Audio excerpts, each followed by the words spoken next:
Hey friends, and welcome back to my channel. It's Theresa here, and today I have a layout for the Clique International Creative Team. I'm working with the Heidi Swapp Sunchaser sampler kit, and I started out with a full page photo of the building, a building we visited in Winston Salem called the Sawtooth School. And so I had I had a couple of ideas with this layout. And right now I'm just showing you some of the elements that I'm starting out with. I've pulled in a couple of pattern papers and want to punch some circles from those using this artwork on the front of the building as my inspiration. And then I also pulled some of the die cuts, the specifically round ones. I grabbed a couple of heart-shaped ones too in case I wanted to add those. And then I was deciding on what pattern paper to use as the background. I decided just to use a very subtle ledger paper, trim down the photo to 8.5 by 12, and that will allow me some space to repeat that design element from the artwork that was inspired by the building. And so this event, actually, to tell you the story about this layout, our child River was had artwork exhibited at the Sawtooth Center in Winston-Salem, North Carolina, along with other members of his art class last year.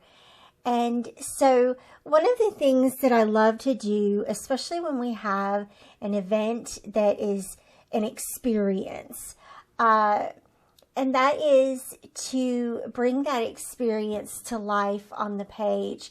And that can mean repeating elements from the building like I'm doing here, repeating elements from the stage, or repeating elements from the performance, or whatever that experience impressed upon you. And there were really, honestly, there were a lot of things about that day that impressed me, and that we had such a great time. And of course, it was all about, you know, celebrating River and the accomplishments that they had earned, and letting them be the star for the day. And so one of the things you notice I trimmed down the full page photo so that I could maximize real estate, because I felt like the sky and the road, the sky at the top and the road at the bottom, were kind of blank spaces that I already, of course, had ideas for. So you saw me punch out the circles and circles within circles. I used a couple of different punch sizes. The largest circle was 2.5, and then there's also a 2-inch and the 1.5 inch, and later I'll bring in the 1 inch as well. And so once I have an assortment of colors punched out here, I'm gonna sort of tentatively lay them out on the page, and I'm just trying to, one, get the same feel of the original artwork, although I don't want to specifically copy it, right?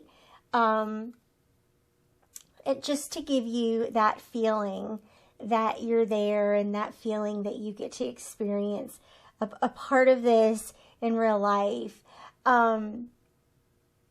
So one of the things that I wanted to make sure was that the colors were kind of spread throughout. And notice how I love this about Heidi Swapp's collections. I always get a travel vibe, and sort of an urban vibe, and definitely the Sawtooth Center has that urban feel. It's a historic building. It's been around for a long time.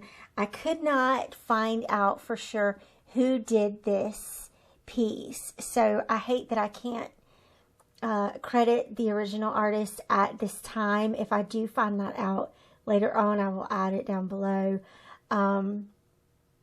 I did research and look. I looked for that because I want to know. And if you happen to know, I would love to hear from you as well. But I hope that it inspires you to go out and about in your city. We live in Winston-Salem, near Winston-Salem, and it's fun just to tour around in your own city and to see what's going on in the art community in your own city. And I was really excited that we got to do that, and even more excited that the school kids got to experience being a part of the local art community. I think that is a big deal, and I'm excited about that.